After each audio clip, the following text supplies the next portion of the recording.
Hello! Sergey thought that you guys might like to see how I make red velvet birthday cake or cake. It's one of our daughter's favorite cakes. She always requests it for her birthday, and this is a recipe that is from Cook's Country, which here in the US is kind of a big deal. They research and try different recipes and then come out with the perfect one. So I guess it's the perfect red velvet cake recipe. So the first step, I always prepare my pan. So I have two roughly 8 to 9 inch cake pans, which I'm gonna spray with our Pam. You can use shortening to grease them, that's fine. Then I took a piece of parchment paper, which a lot of us use for baking, and I traced the base, cut it out, and then once I grease it, I'm gonna be laying that in and greasing that again. That just ensures that it comes out of the pan without sticking. So that's the first phase. So let's go. The spray pan is terrific, but you gotta make sure you have enough of it. And then I stick this in the bottom, and then I literally spray this again. Then I move on to the second one.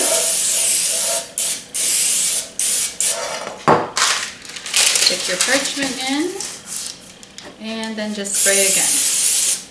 And make sure it's all down in there good. And that is phase one. Okay, now that we have our pans prepared, we also heated the oven up, so 350 Fahrenheit or 176.6 Celsius, middle rack in an oven. And what I'm doing first is I'm incorporating the wet ingredients. So we have a little bit too much, but a cup of buttermilk, which I've let come to room temperature basically. 2 eggs, also room temperature is best. So if you let them sit out for about an hour, they're good. Because we in the US keep them in the refrigerator. And we don't want a shell, so we'll take that out. And then I think we just need a tablespoon of vinegar. Let me double check that one. I don't have this one memorized. 1 tablespoon of white vinegar. And the white vinegar actually helps to give the cake lift, but also the buttermilk with the vinegar makes it very moist. So don't omit that step. Okay. Now we're going to whisk that together real quick. We also need our vanilla. And our vanilla is a teaspoon. And try to find good vanilla if you can. Real vanilla extract, not imitation. Mine is actually from Mexico. One of my son's friends brought it back for me. Okay, now let's mix that together.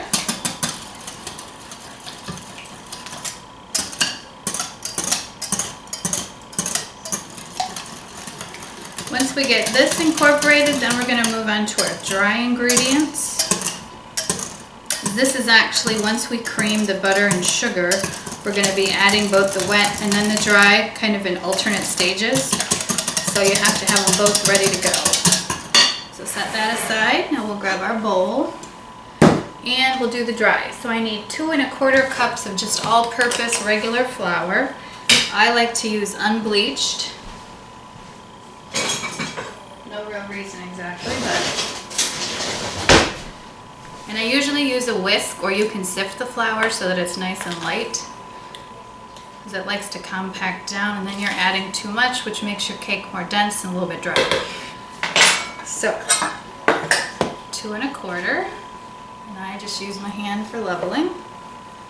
You can use a knife if you prefer.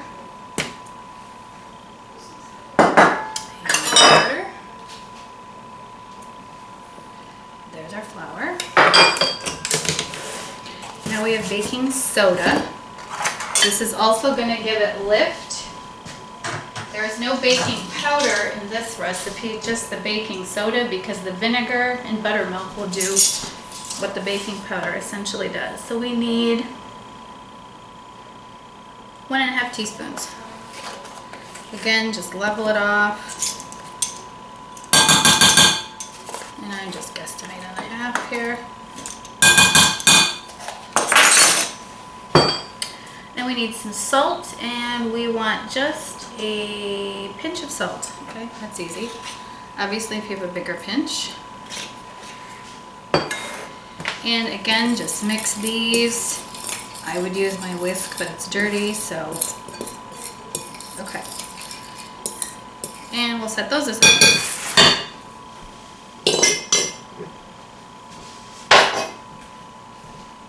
Okay, now what we're going to do is we're going to move on to creaming our butter and sugar. So we will start that in just a second. Okay, we've moved on to the next phase, which is going to be creaming our butter and our sugar. So I have literally 12 tablespoons of regular butter that's at room temperature again. And I'm just going to drop them in here.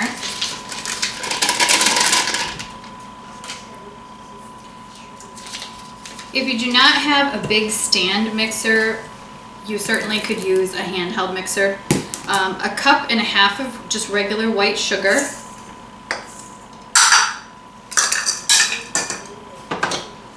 And we're just going to put it in my mixing bowl here, and I'm using the paddle attachment, which if you love to bake, these mixers are outstanding.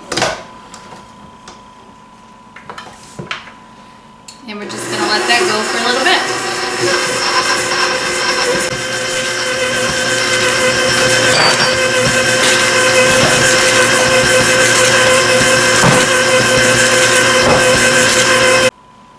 Okay, we've creamed the sugar and the butter together. As you can see, it's a nice pale color. It's incorporated well. Now what we need to do is what gives red velvet cake its character, red color, usually is artificial food coloring. I'm not a huge fan, so I've decided to try beetroot powder this time, which I purchased online at Amazon. So I've poured the powder in, and I'm just going to mix it with a couple drops of water, kind of make a paste, I guess. Not sure how this is going to turn out, but we'll give it a whirl. And I'm going to add that to some cocoa powder, so I think I need a little bit more water here.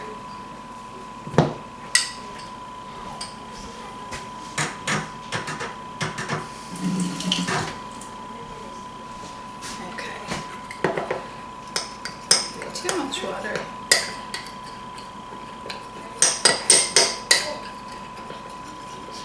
Hopefully this will give us the same deep, rich red color that the food coloring gave us, or it might be a little pink, I don't know.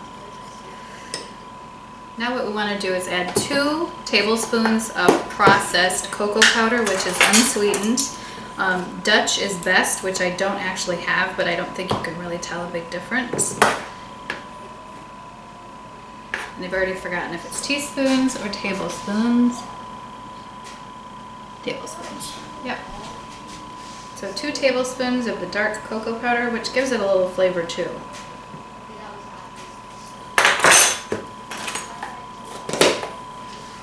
And again, we're just going to mix this to make a paste. And this will get added once we incorporate the flour and buttermilk.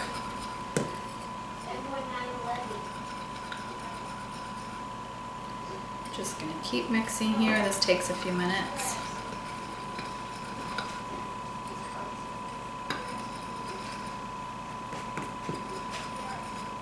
Or a month.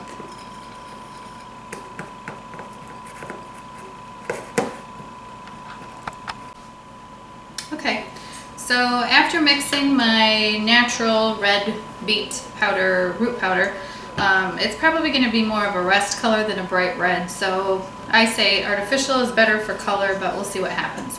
Now that the butter and sugar is ready, I'm going to add about half of the flour mixture into my mixer.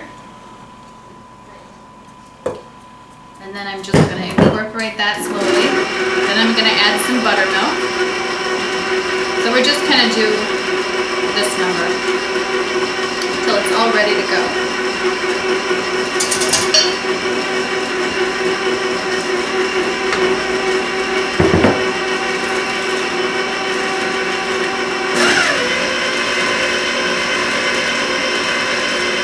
And it just kind of gets nice and creamy in between each addition. And once it's nice and creamy, then you can go ahead and add some more, which will be the dry next.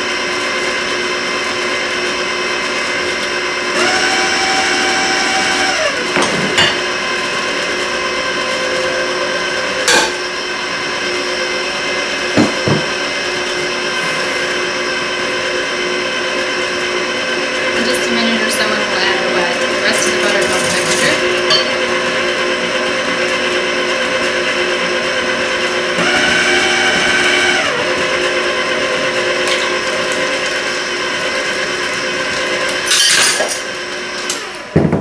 Don't drop it in there.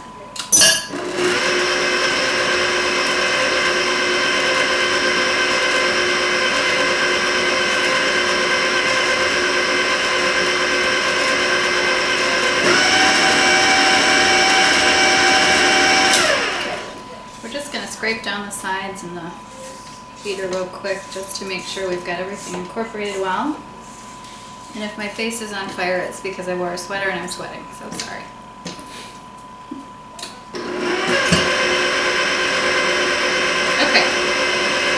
Now we're going to add our red mixture.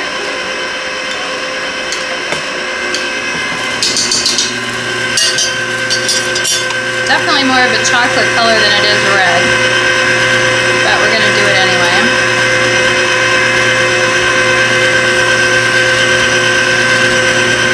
We're going to have rust velvet cake.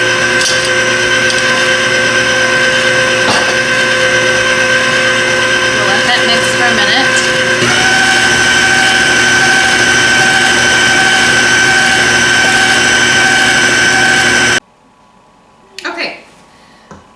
Vibrant or red, but we're willing to try it just because we don't like the artificial. So you can, like I said, if you want really bright red, use the artificial food coloring. Now we're just going to evenly put the batter into these 2 pie pans and smooth out the top as best you can. Our oven is warmed and ready to go.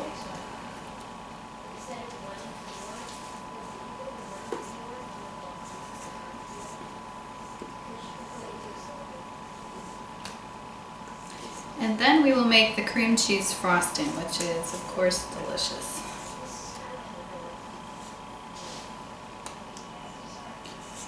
And if you... Okay, so here's how it looks once you have them in each pan. We're going to put them in the oven now, and we will work on the frosting next. We're going to bake them at our 350 degrees or 176.6 Celsius for about 30 minutes or until a toothpick inserted in the center comes out clean. So I always start checking them at about 20 minutes because if they're overcooked they tend to get quite dry.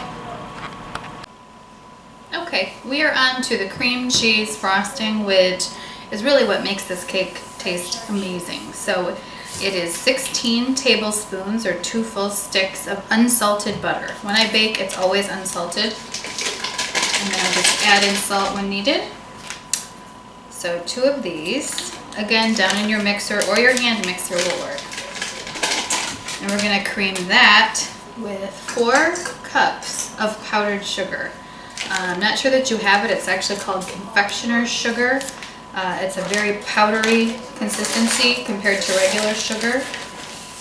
I've never made it with anything but powdered sugar, so I'm not sure if you could substitute.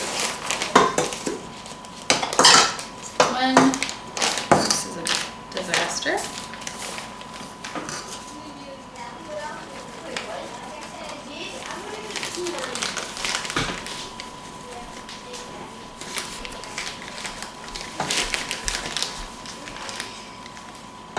2, 3, almost a quarter. And as you can see, I'm making a mess, so you could pre-measure this with a lot less pain. Okay, there's our 4 cups of powdered sugar.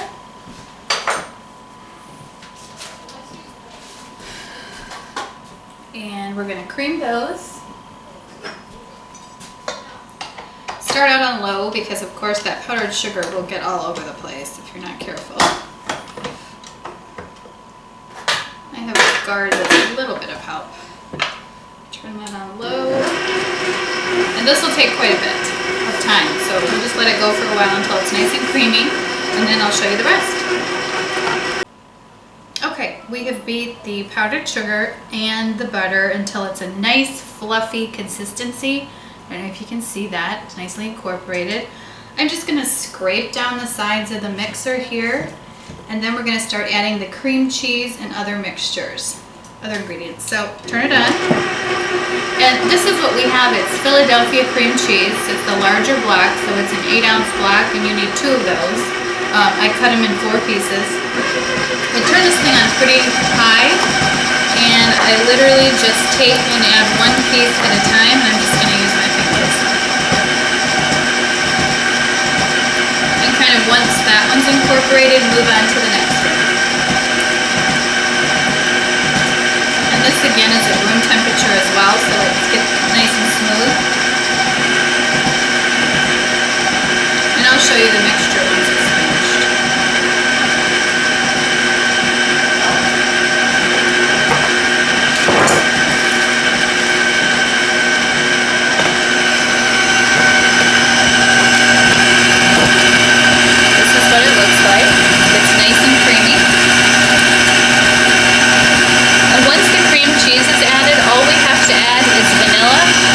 Of salt.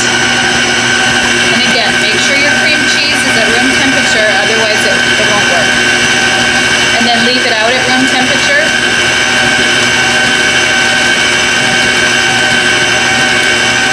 It's a teaspoon and a half of real vanilla. That gives very good flavor to it. And then just a pinch of sugar, and I'm actually using pink Himalayan sea salt. Another thing I feel is good for you. So the cake's baked for about 25 minutes. I started at 20 and poked a hole in, and it still came out wet. Went about 5 more minutes, and then as you can see, I put it in and it came out clean. So those are finished. They're gonna cool for probably 20 minutes or more, and then we will frost them. Okay, we are at the point where the cakes have cooled. So now I'm gonna frost them. I just put a little dollop in the middle of my cake stand. If you have a turntable cake stand, lucky you. Let's see if I can do this without breaking it. Just right in the middle. And I'm gonna spread probably a good third of the frosting on here.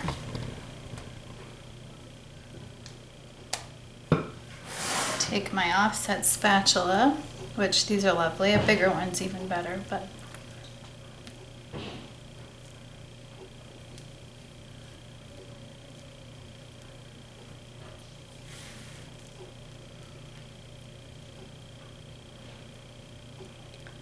just kind of get it out to the edge here a bit.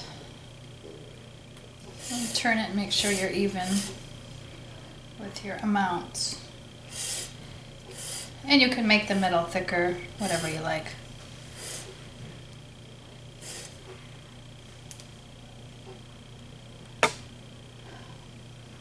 Now we'll do our second layer.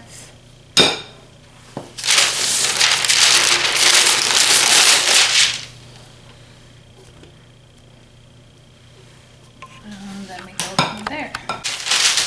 You doing already? Yeah, it'll be, I'm just gonna make it like twice, 3 times faster. Put some funny music on it.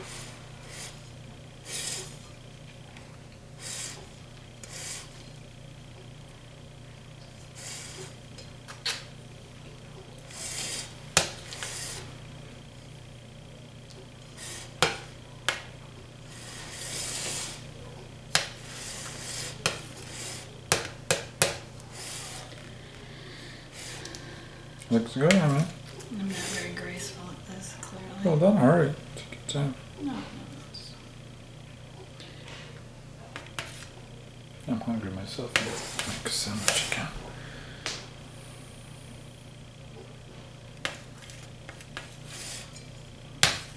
I need to clean it up a bit. So I don't feel like the cream cheese incorporated very well. Didn't mix good or something?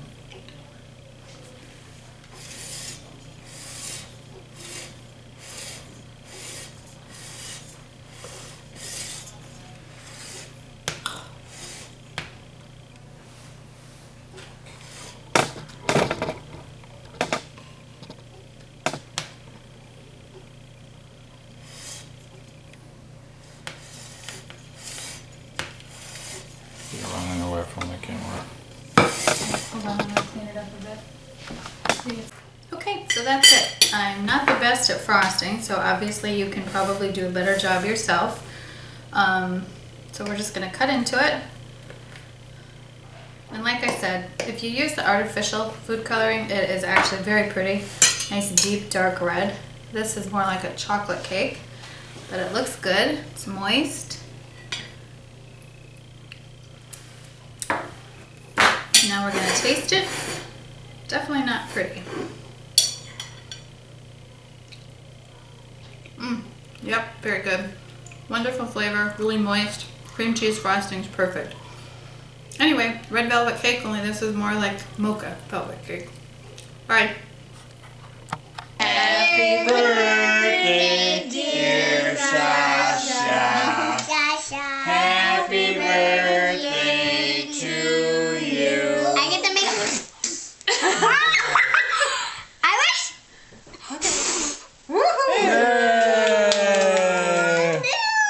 It's not your birthday. You blew two of them, hon. You did two of them. You want to blow again? Here you go. Here, you do a couple, okay? Don't be Oliver's such a turning crybaby. 3.